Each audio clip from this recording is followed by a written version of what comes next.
who work in the cafeteria? And what about the bus drivers and all of the other people who make it possible for our children to be educated? And what I shared is, we're doing it responsibly.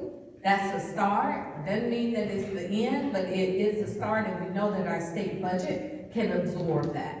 We also have talked a lot about affordable housing. Everywhere we have gone across the state, people are talking about this affordability issue. How much they are paying for utilities, how much they are paying to put food on their table, how much they are paying in rent. We've got a lot of corporate landlords who are buying up entire communities, making it difficult for people to rent, to buy a home. And even if you are fortunate enough to own your own home, maybe you're like me and you've got a child who you are ready to have him lunch.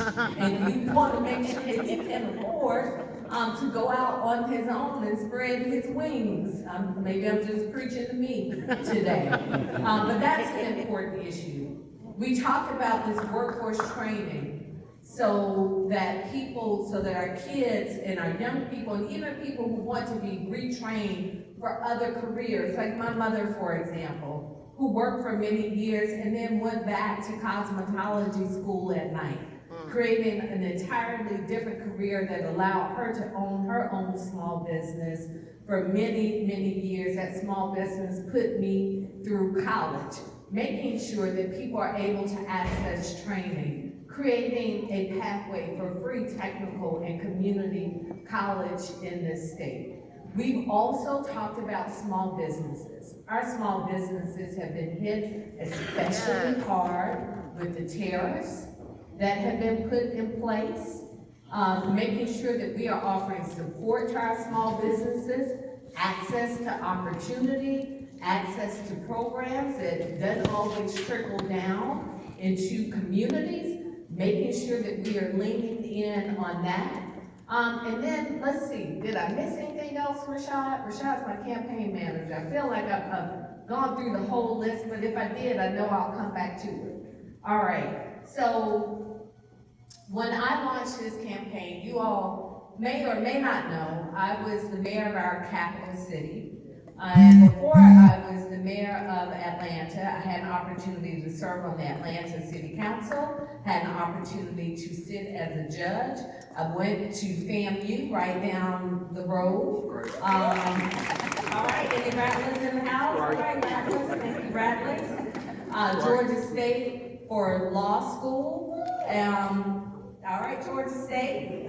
My family goes back 5 generations at least in Georgia on my mother's side. I say at least because we are able to trace our family to a plantation in Crawfordville, Georgia. Oh my. My dad was from the Mississippi Delta, Great Migration to Chicago. He was a singer by the name of Major Lance. All right, my daddy. I cannot sing or dance, that's why I'm running to be your governor. But I can sing or dance, I'll be doing the show right now.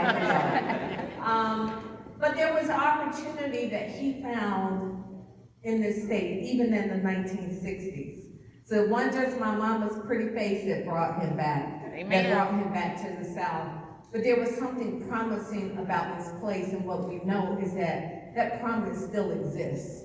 It just doesn't exist for everybody. Amen. And as a leader in this state, as leaders in this state, it is our responsibility to make sure that we are doing all that we can do to make life better for people in this state. So I can't promise that I can do it all, but I can promise you that I will do my best. I don't take any of you all for granted. I was asked, why are you running for governor? And for me, it was very personal, waking up the day after the November presidential election, saying a prayer and asking God, what am I called to do in this season? After a lot of prayer, a lot of consideration, some more prayer and some more consideration. And the thing about prayer, if you're a person of faith, you got to be careful when you pray, because you may get an answer that you don't expect.